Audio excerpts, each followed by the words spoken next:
नमस्कार, मैं हूं पवन त्यागी। हमारे देश के विदेश मंत्री एस जयशंकर ने एक टीवी न्यूज चैनल पर बोलते हुए यह बयान दिया है कि अब भारत अपने हित को जैसा सोचता है वैसा करता है। और उन्होंने जो बयान दिया, उन्होंने कहा जैसा हम पाकिस्तान अफगानिस्तान से जुड़े हुए मतभेदों के बावजूद भारत उनके साथ अपना समय व्यतीत कर रहा है, वैसे ही हम हमारी विदेश नीति के अनुसार अब जो हमारा समझ में आएगा, जो हमें सूट करेगा, वो हम करेंगे। हम वो करते हैं जो भारत के लिए अच्छा है। अब हम वो नहीं करते जो कोई विदेशी ताकत चाहती हैं। यह बयान उन्होंने ऐसे समय में दिया है जब रूस और यूक्रेन युद्ध के बीच अमेरिका समेत दुनिया के कई देश भारत के ऊपर दबाव डाल रहे हैं कि वो रूस के विरोध में उनके साथ खड़ा हो जाए।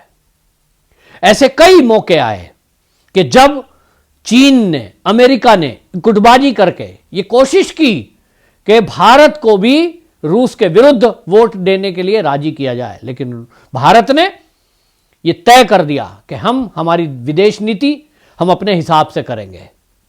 हम तुम्हारे कहने से क्यों वोट करें? हमारी रूस से पुरानी दोस्ती है।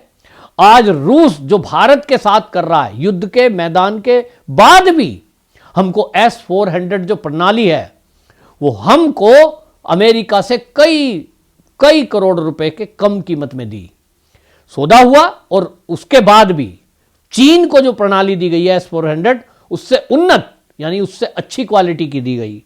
अब आप समझिए, क्वालिटी भी बेटर चीन को जो दी, और हमारी शर्तों पर हमें जो दी गई उसकी कीमत अमेरिका से भी कम थी।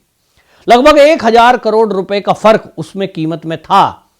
इसके अलावा रूस यूक्रेन का युद्ध हुआ, हमारे भारत में खाद, किसानों के लिए खाद मिलने वाला यूरिया, DAP, उसके रेट बढ़ने लगे क्योंकि यूक्रेन से वो आता था। और इस तरह से कच्चा तेल और खाद्य तेल ये भी यूक्रेन से आता था। लेकिन इस युद्ध के दौर में रूस ने हमारी मदद की और हमको सब्सिडी पर, बिना इंश्योरेंस, बिना किराए, वो हमको कच्चा तेल भी दिया, खाद्य तेल भी दिया और उर्वरक भी दिया। और उसके लिए लगभग 150 करोड़ रुपया वो सब्सिडी भी दी। ऐसा कोई करता है क्या? लेकिन रूस ने हमारे साथ किया।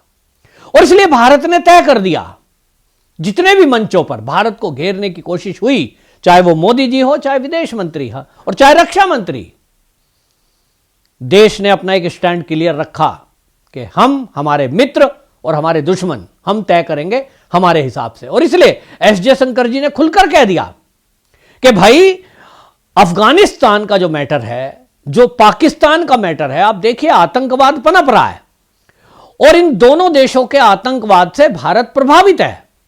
और जब हम कहीं किसी प्लेटफॉर्म पर, इंटरनेशनल प्लेटफॉर्म पर इस आतंकवाद से साथ मिलकर लड़ने की बात करते हैं, तब आप वीटो पावर का इस्तेमाल करते हैं। चीन अलग खड़ा हो जाता है, अमेरिका फाइटर प्लेन दे देता है, अमेरिका पाकिस्तान को लोन दे देता है। क्यों दे रहे हो भाई?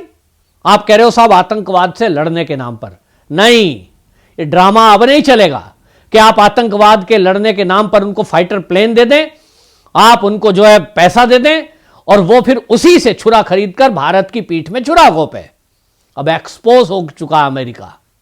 और इसलिए अब अमेरिका की घुड़की और धमकियों में भारत नहीं आता, ये बदलता हुआ भारत है। और इसलिए आपको बता दूं, हमारे देश के मंत्री हैं, केंद्रीय मंत्री जनरल VK सिंह, सेना के जनरल रहे हैं। उन्होंने कहा है कि पहले तो जब आतंकवादी घटनाएं होती थी तो उसकी केवल निंदा होती थी। आज प्रधानमंत्री और रक्षा मंत्री ने उसकी निंदा की, जो हमला हुआ। उन्होंने कहा एक टीवी कार्यक्रम में, 5 जन के कार्यक्रम में, उन्होंने कहा अब हम निंदा नहीं करते, अब हम घर में घुसकर हमला करके बदला लेते हैं। यह है बदलता हुआ भारत। तो विदेश मंत्री एस जयशंकर का बयान जब आया तो दुनिया में खलबली मच गई। और यह होना ही था, क्योंकि जब से 2014 से मोदी सरकार आई है, यह तय हो चुका कि हम अपने फैसले खुद करते हैं, अपने हिसाब से करते हैं, किसी के दबाव में नहीं आते हैं, ना आएंगे। क्योंकि अब भारत आत्मनिर्भर बनने की तरफ चल रहा है। मोदी जी की जो नीतियां हैं लोगों को अभी समझ में नहीं आ रही हैं, लेकिन मैं गारंटी से कह रहा हूं कि 5 साल रहने दीजिए, जरा चलने दीजिए, 24 का चुनाव हो जाए, ये कंटिन्यू करेंगे। इसके बाद आपको पता लगेगा कि मोदी जी ने आखिरकार 14 से लेकर और 24 तक किया क्या। भारत का जो मुद्रा भंडार है उसकी स्थिति आज ये है कि हम आर्थिक रूप से 5वें स्थान पर हैं, जल्द ही हम चौथे स्थान पर होंगे। $1 ट्रिलियन इकोनॉमी बनने की बात है। आप देखेंगे कि 25 आते आते वो पूरा होगा और ये फिर डबल तेजी से बढ़ेगा, क्योंकि जो भारत के युवा हैं अब उनको स्टार्टअप की तरफ बढ़ाया जा रहा है। अब नौकरी खोजने वाले नहीं बन रहे हैं हम लोग, अब नौकरी देने वाले बन रहे हैं। तो इससे जो भारत की ताकत बढ़ रही है, आर्थिक ताकत, इससे दुनिया में बेचैनी है कि ये छोटा सा देश भारत, जिसको कहते थे सपेरों का देश, बेइज्जती करते थे, ये कैसे लगातार आगे बढ़ रहा है। तो इस बढ़ते हुए भारत से सब बौखलाए हुए हैं। लेकिन निश्चित जानिए कि अब आंख में आंख डालकर अब बात करते हैं, चाहे हमारे विदेश मंत्री हो, चाहे रक्षा मंत्री हो। और एस जयशंकर हमारे विदेश मंत्री, हालांकि वो आईएएस रहे हैं और विदेश जो मंत्रालय है उसमें वो सुषमा स्वराज जी के साथ मिलकर उन्होंने काम किया और उसी के कारण मोदी जी ने उनको बनाया। उनका कोई बैकग्राउंड राजनीतिक नहीं है, ये हीरा है, उनको चुना और बना दिया। तो आज वो बता रहे हैं कि अपना कैसे 100% दिया जा रहा है। रूस और यूक्रेन का युद्ध चल रहा है, गोलाबारी हो रही है, और उस बीच में अपने छात्रों को निकाल करके लाना, केवल तिरंगे के बल पर, कोई गोला नहीं चलेगा, कोई गोली नहीं चलाएगा, ये आसान बात है। ये मोदी सरकार ने किया है और आज उन्होंने बता दिया है। एस जयशंकर जी ने बयान दिया, उन्होंने कहा आने वाला जो समय है ये बहुत कठिन है, क्योंकि जिस तरह से रूस और यूक्रेन का युद्ध थमने का नाम नहीं ले रहा है, इसके साथ चीन विस्तारवादी नीति से बाज नहीं आ रहा है, ये खतरे की घंटी है। और इस खतरे की घंटी को हर देश को अपने आप देखना पड़ेगा, कोई साथ में नहीं आएगा। तो भारत अपनी तैयारी कर रहा है कि जिस दिन उसके साथ कोई पंगा हुआ तो चीन, अमेरिका दोनों को एक साथ कैसे सबक सिखाए, इसकी तैयारी में वो लगा है। तो फाइटर प्लेन लिए जा रहे हैं, हथियार लिए जा रहे हैं, सुरक्षा प्रणाली ली जा रही है, सेना को बेहतर बनाया जा रहा है। अग्निवीर योजना इसी का एक हिस्सा है कि कैसे अपने जो सैनिक हैं उनकी आयु को कम किया जाए, यानी औसत आयु जो है वो अब घट कर के पहले 35 थी, अब वो 30 के आसपास लाई जाए। ये पूरी तैयारी चल रही है और इस तरह से देश के अंदर राष्ट्रभक्त लोग जागृत हो रहे हैं। एक नैरेटिव चलाने वाले जो वामपंथी थे वो धराशायी हो रहे हैं। देश विरोधी ताकतों को मुंह तोड़ जवाब मीडिया और सोशल मीडिया पे तत्काल मिलता है आज। तो विदेश मंत्री का जो ये बयान आया है ये बहुत महत्वपूर्ण है और उन्होंने साफ साफ, बिल्कुल मैं कहता हूं, अमेरिका और चीन को ये कह दिया है कि हमारी विदेश नीति दूसरों के अनुसार नहीं चलती, हम वो करते हैं जो भारत के लिए अच्छा है। और उन्होंने क्वाड देशों को भी आईना दिखाया है। उन्होंने कहा कि ये जो क्वाड देश है आतंकवाद के मुद्दे पर मौन हो जाते हैं और ऐसे में ठीक है, आप हमारे मुद्दे पे अगर एक नहीं होकर आतंकवाद से लड़ने के नाम पर हमें जो है साथ नहीं दोगे तो फिर हमसे उम्मीद भी मत रखिए। हम अपने फैसले खुद करने में सक्षम हैं, हम अपनी समस्याओं से निपटने में खुद सक्षम हैं। ये बयान बहुत ही दूरगामी बयान देखा जा रहा है और इससे भारत की ताकत का अंदाजा अब कई विदेशी ऐसी ताकतों को हो चुका है जो भारत को अभी तक बहुत कमजोर देशों में गिनते थे।